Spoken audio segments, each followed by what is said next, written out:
A very good morning to everyone, students. Students, today we will discuss the next chapter of your Honeysuckle book, and the name of the chapter is Taro's Reward. Okay, so let's start the story. A young woodcutter named Taro lived with his mother and father on a lonely hillside.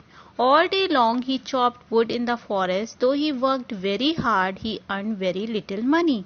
And the meaning of this paragraph is, there is a young woodcutter whose name is Taro, who lived with his mother and father on a lonely hillside. And what was his work? He chopped wood in the forest and he worked very hard, but he earned a very little amount of money.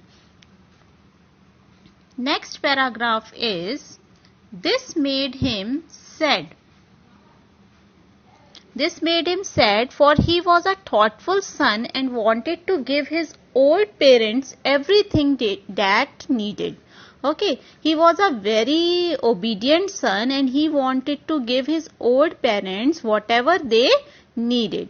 Second paragraph is, one evening when Taro and his parents were sitting in a corner of their hut, a strong wind began to blow. It whistled through the cracks of the hut and everyone felt very cold. Suddenly Taro's father said, I wish I had a cup of shake. It would warm me and do my old heart good. Okay, what is the paragraph? What does it mean? One evening when Taro and his parents were sitting in a corner, then a strong wind began to blow. It whistled through the cracks. Whistled through the cracks means pass through with a whistling sound, and cracks means narrow gaps or openings. And everyone felt very cold. Everyone was feeling very cold. Suddenly Taro's father said, what did they say? I wish I had a cup of shake. What is shake? What is the meaning of shake? Shake is a kind of Japanese drink, a popular Japanese drink which is called shake, and it would warm me. If I had a cup of shake, then it would warm me and do my heart good, and it will be beneficial for me. Next paragraph is, this made Taro sadder than ever, for the heart-warming drink called shake was very expensive. And after hearing this, Taro was very sad, and because his father bought that drink, which is a Japanese drink called shake, and why he was sad? Because it was very expensive. It was very costly. How do I earn more money? He asked himself. How do I get a little shake for my poor old father? He decided to work harder than before. How do I earn more money? He said. How do I earn more money? He asked to himself. So, how do I get a little shake for my poor old father? He decided to work more harder than before. Next paragraph is, next morning Taro jumped out of bed earlier than usual and made his way to the forest. He chopped and cut as the sun climbed, and soon he was so warm that he had to take off his jacket. His mouth was dry and his face was wet with sweat. My poor old father, he thought, if only he was as warm as I. So, to earn more money, next morning Taro jumped out of the bed earlier than usual and made his way to the forest. He chopped and cut as the sun climbed, as the sun rises, and soon he was so warm. And after doing a lot of work, he became so warm that he had to take off his jacket, and his mouth becomes dry and his face was wet with sweat, and he thought, if only he was as warm as I. My poor old father, he thought, if only he was as warm as I. And with that, he began to chop even faster, thinking of the extra money he must earn to buy the sake to warm the old man's wounds. And now he started to chop even more faster because he wanted to earn more money to buy the sake for his old father, which will warm his bones. Then suddenly Taro stopped chopping. What was that sound he heard? Could it be? Could it possibly be rushing water? Taro could not remember ever seeing or hearing a rushing stream in that part of the forest. He was thirsty. The axe dropped out of his hands and he ran in the direction of the sound. Okay, next is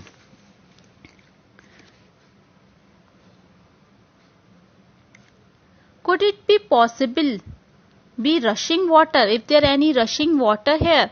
And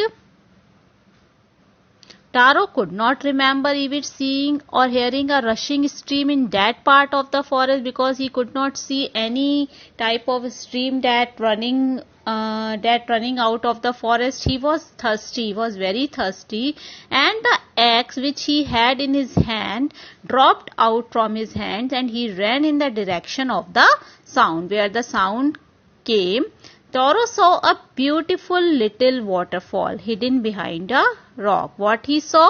He saw a beautiful little waterfall behind a rock, kneeling at a place where the water flowed quietly. He cupped a little in his hands and put it to his lips. Was it water or was it sake? He tasted it again and again, and always it was the delicious sake instead of cold water. What is the meaning? Cupped a little in his hand, took some water in his hands. Okay. Taro saw a beautiful little waterfall. He saw a beautiful little waterfall hidden behind a rock. Kneeling means sitting on his knees at a place where the water flowed quietly. He cupped a little in his hand. He took some water in his hand and put it to its lips, and then he tasted. Was it water or was it sake? He tasted it again and again, and always it was the delicious sake instead of cold water. And when he tasted that liquid, then it was the delicious sake instead of cold water. Next paragraph is Taro quickly filled the pitcher he had with him and hurried home. The old man was delighted with the sake. He quickly filled his pitcher and then he hurried home, and the old man was very happy after drinking that sake. After only one swallow of the liquid, he stopped shivering and did a little dance in the middle of the floor. Only one swallow he had taken and he stopped shivering, and what he did? He did a little dance in the middle of the floor. Next paragraph is that afternoon a neighbor stopped by for a visit. Taro's father politely offered a cup of the sake. The lady drank it greedily and thanked the old man. Then Taro told her the story of the magic waterfall. Thanking them for the delicious drink, she left in a hurry. By nightfall, she had spread the story throughout the whole village. That afternoon, a neighbor stopped by for a visit. On that day, a neighbor stopped there for a visit, and Taro's father politely offered him that cup of sake, and that lady drank it greedily and thanked that old man. And after leaving from there in a hurry, she had spread this story throughout the whole village by the nightfall. That evening there was a long procession of visitors to the woodcutter's house. Each man heard the story of the waterfall and took a sip of the sake. In less than an hour the pitcher was empty. And that evening, after hearing the news, that evening there was a long procession of visitors to the woodcutter's house. Each man heard the story of the waterfall and took a sip of the sake. And within an hour, less than an hour, the pitcher was empty. Next morning, Taro started for work even earlier than the morning before. He carried with him the largest pitcher he owned, for he intended first of all to go to the waterfall. Next morning, Taro started for work even earlier than the morning before, and he carried with the largest pitcher he owned, for he intended means he had planned first of all to go to the waterfall. But when he reached it, he found to his great surprise all his neighbors were there.